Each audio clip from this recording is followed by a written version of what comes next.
Hello, welcome back. Have a good Friday, have a good weekend. I've made a lot of videos today. It's getting dark.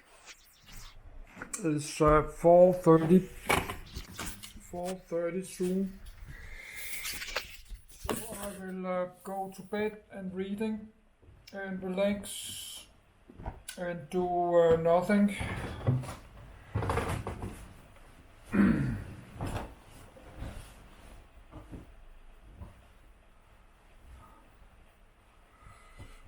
So let's do that.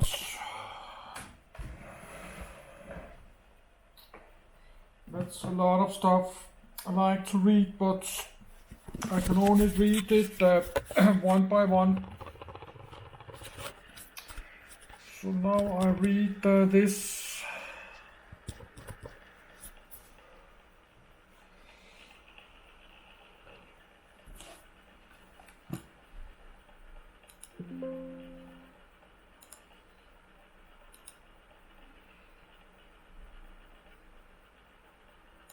Architecture of Mesopotamia.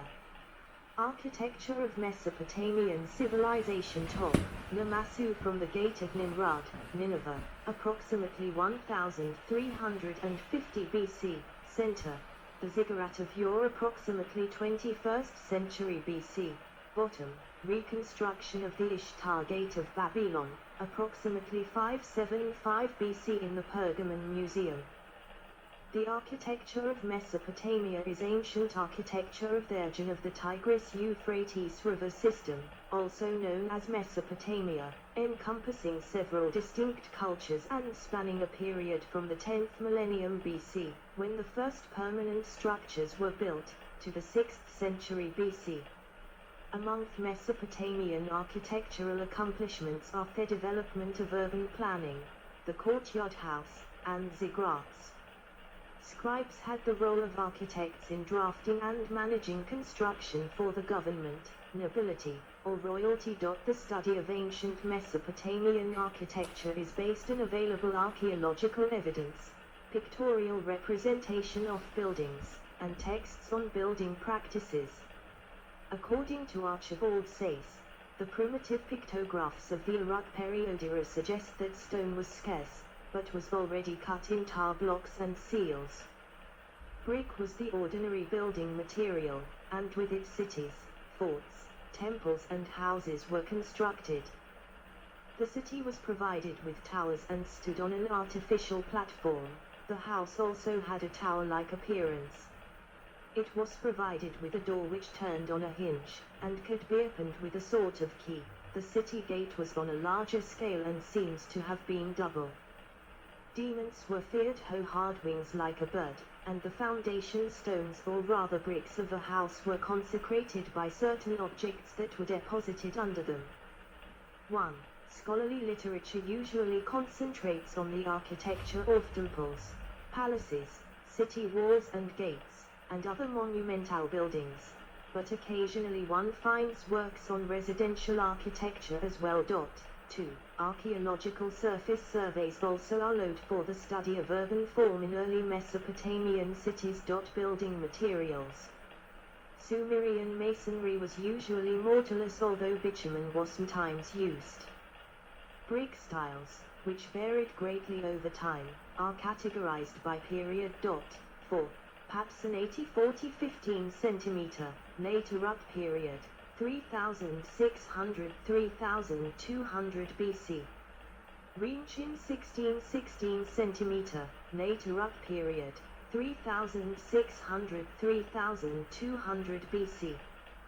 Plano convex 10x-19x 34 cm, early dynastic period, 3100-2300 BC. Years active 10th millennium 6th century BC. Anu / White Temple Ziggurat Anu / White Temple Ziggurat at Uruk. The original pyramidal structure, the Anu ziggurat, dates to the Sumerians around 4000 BCE, and the White Temple was built on top of it circa 3500 BCE. 3. The favored design was rounded bricks, which are somewhat stable, so Mesopotamian bricklayers would lay a row of bricks perpendicular to the rest every few rows.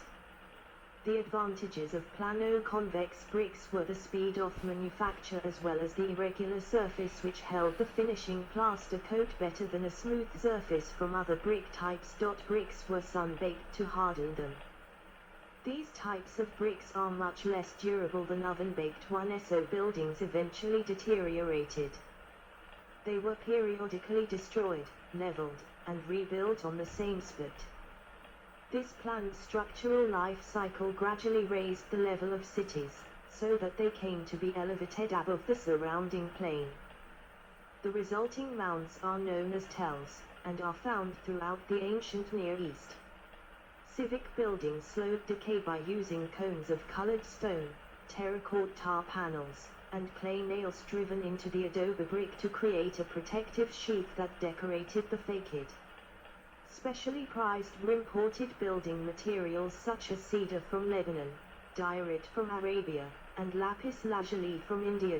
Babylonian temples are massive structures of crude brick, supported by buttresses, the rain being carried off by drains. One such drain at Ur was made of lead. The use of brick led to the early development of the pilaster and column, and of frescoes and enameled tiles. The walls were brilliantly colored, and sometimes plated with zinc or gold, as well as with tiles. Painted terracotta cones for torches were also embedded in the plaster. Assyria, imitating Babylonian architecture, also built its palaces and temples of brick. Even Winston was the natural building material of the country, faithfully preserving the brick platform, necessary in the marshy soil of Babylonia, but little needed in the north. Decoration.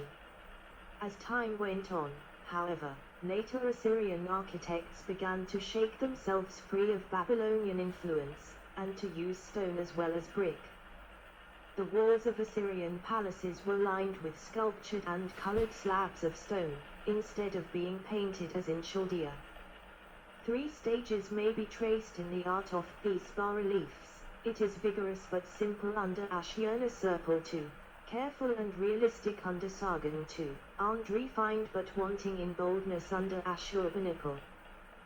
In Babylonia, in place of the bas relief, there is greater use of 3-dimensional figures in the round, the earliest examples being the statues from Gersu, that are realistic if somewhat clumsy. The paucity of stone in Babylonia made every pebble precious, and led to a high perfection in the art of gem cutting. 2 seal cylinders from the age of Sargon of Akkad are among the best examples of their kind. One of the first remarkable specimens of early metallurgy to be discovered by archaeologists is the silver vase of Entemena. At a later epoch, great excellence was attained in the manufacture of such jewelry as earrings and bracelets of gold. Copper, too, was worked with skill. Indeed, it is possible that Babylonia was the original home of copperworking. The people were famous at an early date for their embroideries and rugs. The forms of Assyrian pottery are graceful. The porcelain, like the glass discovered in the palaces of Nineveh, was derived from Egyptian models. Transparent glass seems to have been first introduced in the reign of Sargon. Stone, clay and glass were used to make vases, and vases of hard stone have been dug up at Gersu similar to those of the early dynastic period of Egypt. King Ashurnasirpal's throne room relief showing Ashur hovering above the tree of life. Urban planning. The Sumerians were the first society to conceive and construct the city as a planned construct. That they were really proud of this achievement is attested to in the Epic of Gilgamesh, which opens with a description of Uruk's massive walls, streets, markets, temples, and gardens. Uruk became the template of an urban culture which spread throughout Western Asia via colonization and conquest, and more generally as societies became larger and more sophisticated. The construction of cities was the end product of trends which began in the Neolithic Revolution. The growth of the city was partly planned and partly organic. Planning is evident in the walls, High Temple District, Main Canal with harbour, and Main Street. The finer structure of residential and commercial spaces is reaction of economic forces to the spatial limits imposed by the planned areas, resulting in an irregular design with regular features. Because the Sumerians recorded real estate transactions, it is possible to construct much of the urban growth pattern, density, property value, and other metrics from cuneiform text source. The typical city divided space into residential, mixed use, commercial, and civic spaces. Their residential areas were grouped by profession. 5.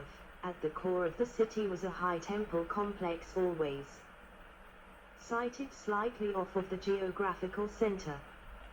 This high temple usually predated the founding of the city and was the nucleus around which the urban form grew.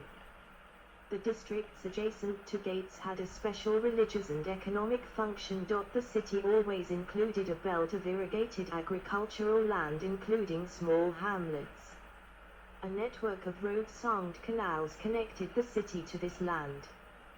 The transportation network was organized in 3 tiers: wider processional streets, Arcadian Scurilni Uri, public through streets, Arcadian Scuni, and private blind alleys, Arcadian M. The public streets that defined a block varied little over time, while the blind alleys were much more fluid. The current estimate is 10% of the city area was streets and 90% buildings. 6. The canals, however, were more important than roads for good transportation. Houses. Terracotta model of a house from Babylon, 2600 BCE, Rosicrucian Egyptian Museum, San Jose, California. The materials used to build a Mesopotamian house are similar but not exact as those used today: reed stone, wood, ashlar, mud brick, mud plaster, and wooden doors, which were all naturally available around the city. 7. Although wood was not common in some cities of Sumer. Although most houses were made of mud brick, mud plaster, and poplar. Houses could be tripartite, round, or rectangular. Houses had long-roofed central hallways, courtyards, and stories. Most houses had a square center room with other rooms attached to it, but a great variation in the size and materials used to build the houses suggests they were rebuilt by the inhabitants themselves. 8. Pessimalist rooms may not have coincided with the poorest people. In fact, it could be that the poorest people built houses out of perishable materials such as reeds on the outside of the city, but there is very little direct evidence for this. 9. Houses could have shops, workshops, storage rooms, and livestock in them. Residential design was a direct development from Ubaid houses. Although Sumerian cylinder seals depict reed houses, the courtyard house was the predominant typology, which has been used in Mesopotamia to present day. This house called cuneiform, E2, Sumerian, E2, Arcadian, 2, faced inward toward an open courtyard which provided a cooling effect by creating convection currents. This courtyard, called Tarbau, Arcadian, was the primary organizing feature of the house. All the rooms opened into it. The external walls were featureless with only a single opening connecting the house to the street. Movement between the house and street required a 90 degrees turn through a small antechamber. From the street only the rear wall of the antechamber would be visible through an open door. Likewise, there was no view of the street from the courtyard. This is because the Sumerians had a strict division of public and private spaces. The typical size for a Sumerian house was 90 m. 2.6. Construction. Simple houses could be constructed out of bundles of reeds which would be tied together, and then inserted into the ground. More complex houses were constructed on stone foundations, with the house being made out of mud brick. 10. 11. Wood, ashlar blocks, and rubble were also popular materials used to make houses. 12. The mud brick was made from clay and chopped straw. This mixture was packed into molds and then left in the sun to dry. They used mud plaster for the walls, and mud and poplar for the roof. In the Ubaid period, houses would be fire clay pressed into the walls. Walls would also have artwork painted on them. Roofs could also be made planks of palm tree wood which would be covered in reeds. The top of the roof would be connected to the house through brick or wood stairs. Baked bricks were very expensive, and thus they were only used to make luxurious buildings.